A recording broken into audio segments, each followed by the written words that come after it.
नमस्कार मंडळी, आपल्यासोबत आहेत आज एक कलाकार आहेत. त्यांच्याशी आपण आज भेटणार आहोत आणि बोलणार आहोत. सर, आपलं नाव आणि या कलेमध्ये आपण कधीपासून सुरुवात केली? माझं नाव शांताराम गोविंद गुरव आणि वय आता 74 आता चालू आहे. पण या कलेमध्ये कधीपासून सुरुवात केली? या कलेला जवळजवळ 30-40 वर्षापूर्वी सुरुवात झालेली आहे. अच्छा. आणि गेली 15 वर्षे मी आजारपणामुळं उपचारासाठी इथे मुंबईत आलेलो आहे. आपलं गाव आणि नमन मंडळ कुठून स्टार्ट त्या केलं? गावाचं नाव ओझरे खुर्द गुरववाडी, तालुका संगमेश्वर, जिल्हा रत्नागिरी. हे गावचं वाघजाई श्री वाघजाई देवी नमन मंडळ ओझरे खुर्द गुरववाडी असं नमनाचं नाव आहे. या नमनमध्ये आपण काय काय केलं, म्हणजे लेखन? या नमनामध्ये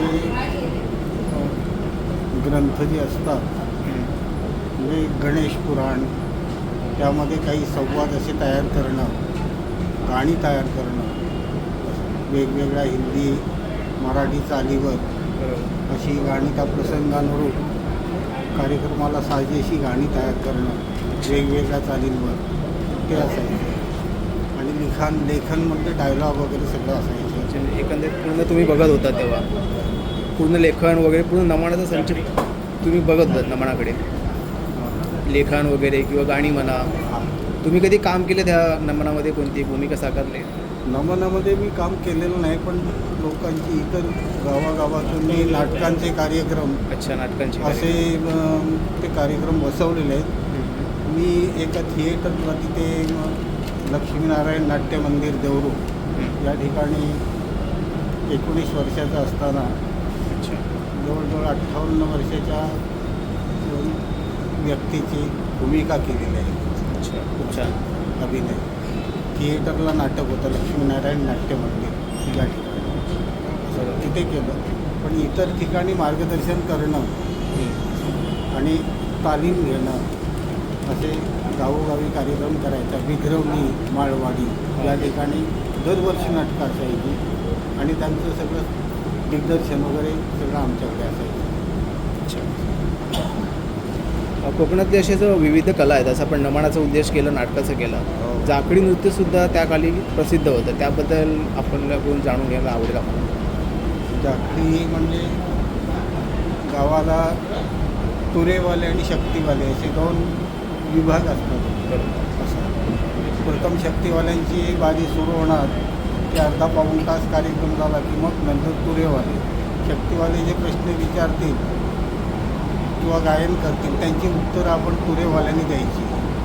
आणि तुरेवाले सुद्धा त्यांच्या चालीला चाल देणं किंवा प्रश्नाची उत्तरं देणं. हे झाल्यानंतर तुरेवाले प्रश्न विचारणार, त्याची उत्तरं आली तर शक्तीवाले देणार. बरोबर. असा असायचा. तुम्ही शक्तीवाले आहात की तुरेवाले? आम्ही तुरेवाले म्हणून अच्छा. अनेक गावातनं संपूर्ण जिल्हाभर कार्यक्रम केलेले आहेत. बरोबर. म्हणजे जसे शक्तीवाले जे प्रश्न देतील त्यामागे आपल्याला जावं लागेल तुरेवाल्यांना, असा एक त्यांचे ते कथाभाग असतात, पौराणिक पुस्तकं जी असतात. बरोबर. ते रामायणाचे सुद्धा अनेक प्रकार आहेत. जसं वाल्मिकी रामायण असू दे, भावार्थ रामायण किंवा तुळशी रामायण. बरोबर. अशा प्रकारे हरिविजय कथासार, पांडव प्रताप किंवा अशी वेगवेगळे सगळे नवनाथ कथासार त्यांच्यावर आधारित जे गायन करायचं, रचना करायच्या. बरोबर. त्यांच्या पाठून आपण जायचं. तो प्रतिस्पर्धी आपला ज्याप्रमाणे गायन करेल त्याचा पुढचा भाग, त्याच्या पुढचा अध्याय आपण गायन करायचं. यामध्ये आपण होतात की आपल्याकडून गावातला किंवा वारसा होत असा आहे? तुम्ही होता त्यामध्ये? मी स्वतः होतात. मी गायन करायचं. असा एखादा वगैरे गायन, प्रश्नोत्तर वगैरे देणं हे करायचं. तेच एखादा असा कोणता प्रश्न तुम्ही दिला आहे, उत्तर दिलं आहे, ते तंतोतंत बरोबर आलं असेल असा एखादा कोणता क्षण आहे का? कोणते शाहीर होते समोर? अनेक अशी उत्तर आहेत आणि प्रश्न आहेत. एका व्यक्तीने विचारला होता रामायणातला प्रश्न की सीता अशोकवनात रावणानं कोणत्या वृक्षाखाली बसवून ठेवली होती. अच्छा. असं त्याचं उत्तर मी सांगितलं. बरेच दिवस सगळे लोक प्रयत्न करत होते पण कोणाला उत्तर ते मिळत नव्हतं.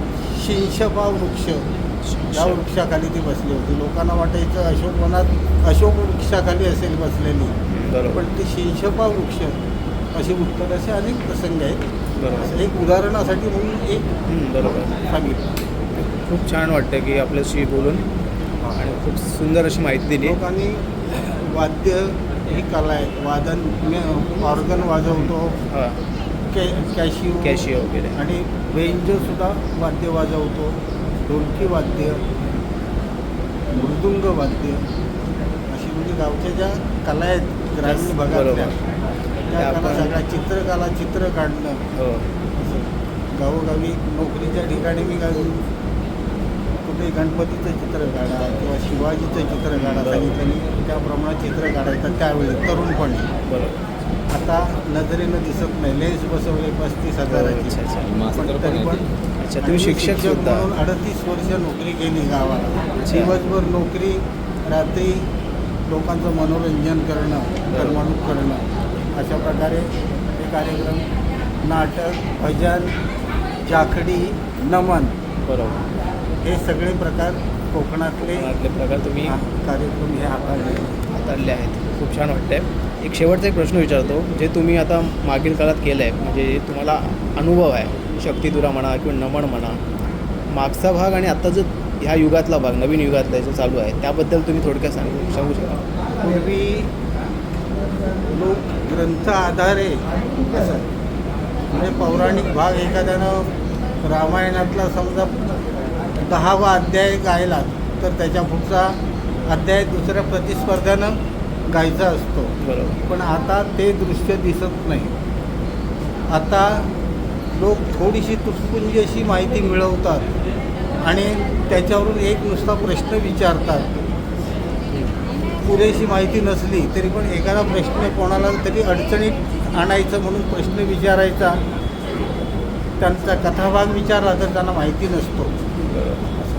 पण अशा प्रकारचा आता कार्यक्रम असतात, त्यामुळं लोकांना त्यामध्ये तेवढा रस वाटत नाही. सगळ्या थापा मारणं वगैरे काय असे प्रकार सगळे असतात. गायनाच्या सुद्धा चाली त्यांचा पण मेळ नसतो. बरोबर. वाद्याचा ताल मेळ असा जो जमला पाहिजे तसा नसतो. दादा खूप छान वाटलं तुम्हाला तुमच्याशी भेटून आणि बोलून. धन्यवाद. खूप छान अनुभव तुम्ही शेअर केलात. आपला बहुमूल्य वेळ दिला त्याबद्दल खूप खूप धन्यवाद दादा. मी सुद्धा आपली भेट झाली त्याच्याबद्दल मला सुद्धा आनंद झाला आणि तुम्हाला सगळ्यांना धन्यवाद देतो. धन्यवाद सर.